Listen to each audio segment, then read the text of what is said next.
గ్రేటర్లోని పేదలపై హైడ్రా మళ్లీ పంజా విసిరింది. ఈసారి వలస కూలీలకు నీడనిచ్చే నివాసాలను బుల్డోజర్లతో కూల్చివేసింది.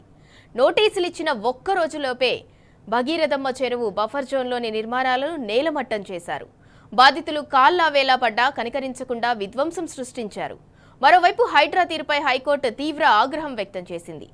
ఆక్రమణల తొలగింపునకు చట్ట ప్రకారమే చర్యలు తీసుకోవాలని తేల్చి చెప్పింది. హైడ్రా తీరేమీ మారలేదు. మళ్లీ పేదోళ్ల ఇండ్లపైకి బుల్డోజర్లతో దూసుకెళ్లి నిలమట్టం చేసింది. ఈసారి పక్క రాష్ట్రాల నుంచి పొట్టజేత పట్టుకుని బతుకుదెరువు కోసం నగరానికి వలస వచ్చిన కూలీలపై ప్రతాపం చూపించింది. వీళ్లంతా కొన్నేళ్ల కిందట షేర్లింగంపల్లి మండల పరిధిలోని ఖాజాగూడలో షెడ్లు వేసుకుని తలదాచుకుంటున్నారు. ప్రైవేటు సంస్థల్లో హౌస్ కీపింగ్ పనులు చేసుకుంటూ బతికీడుస్తున్నారు. అయితే ఖాజాగూడ భగీరథమ్మ చెరువు ఎఫ్టీఎల్ బఫర్ జోన్లోని సర్వే నంబర్ 18లో ఆక్రమణలు ఉన్నాయని హైడ్రా కమిషనర్ రంగనాథ్కు ఫిర్యాదులందాయి. దీంతో ఇటీవల ఇరిగేషన్, రెవెన్యూ అధికారులతో కలిసి ఈ ప్రాంతాన్ని ఆయన పరిశీలించారు. ఉన్నట్టుండి మంగళవారం ఉదయం ఒక్కసారిగా హైడ్రా అధికారులు భారీ పోలీసుల బందోబస్తుతో వారి రేకుల ఇండ్లపైకి దండెత్తారు. వలస కూలీల నిర్మాణాలు చెరువు బఫర్ జోన్లో ఉన్నాయంటూ కూల్చివేశారు.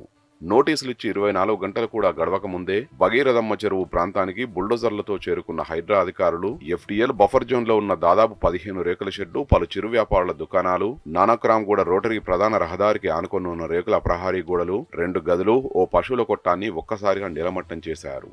చిన్నపిల్లలు, మహిళలు ఉన్నారని, తమ బతుకుల్ని ఆగం చేయొద్దని బాధితులు కాళ్లావేళ్లా పడి బతిలాడినా కనికరించకుండా అధికారులు కూల్చివేత కాండను కొనసాగించారు.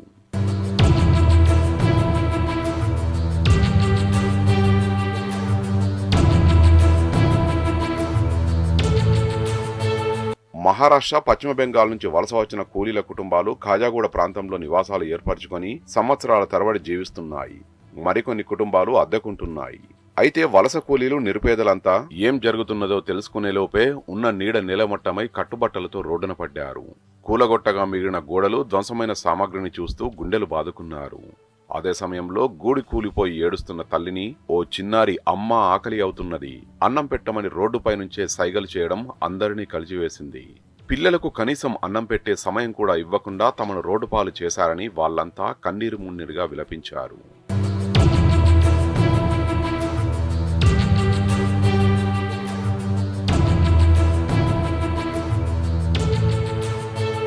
పట్టాభూమి కావడంతో పాస్బుక్లు సైతం ఉన్నాయని, ఇటీవల రోడ్డు విస్తరణలో స్థలం పోతే టీడీఆర్ సైతం ఇచ్చారని బాధితులు తెలిపారు.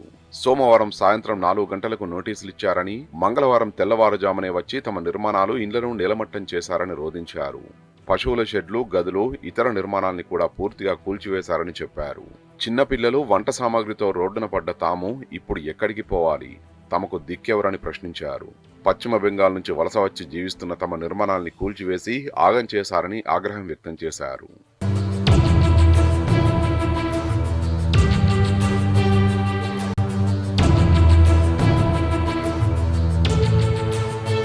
మరోవైపు ఖాజాగూడ కూల్చివేతల్లో బాధితుడొకరు హైకోర్టును ఆశ్రయించారు. జస్టిస్ కె లక్ష్మణ్ ధర్మాసనం మంగళవారం లంచ్ మోషన్ పిటిషన్పై విచారణ జరిపింది. గతంలో హెచ్చరించినప్పటికీ హైడ్రా తీరు మారలేదని తీవ్ర ఆగ్రహం వ్యక్తం చేశారు. నోటీసులిచ్చిన 24 గంటల్లోపే కూల్చివేయడంపై నిప్పులు చెరిగారు. సమాధానం ఇచ్చే గడువు ఇవ్వకపోతే నోటీసు ఇచ్చి ఉపయోగం ఏమిటని న్యాయమూర్తి నిలదీశారు. బాధితుల వివరణ తీసుకోకుండా కూల్చివేతలు ఎలా చేపడతారని మండిపడ్డారు. ఎఫ్టీఎల్ పరిధిలోని ఆక్రమణల తొలగింపునకు చట్టప్రకారం చర్యలు తీసుకోవాలని మరోసారి హైడ్రాకు ఆదేశాలు జారీ చేశారు. షోకాజ్ నోటీసు జారీ చేసి వివరణ ఇచ్చేందుకు బాధితులకు గడువు ఇవ్వాల్సిందేనని హైకోర్టు తేల్చి చెప్పింది.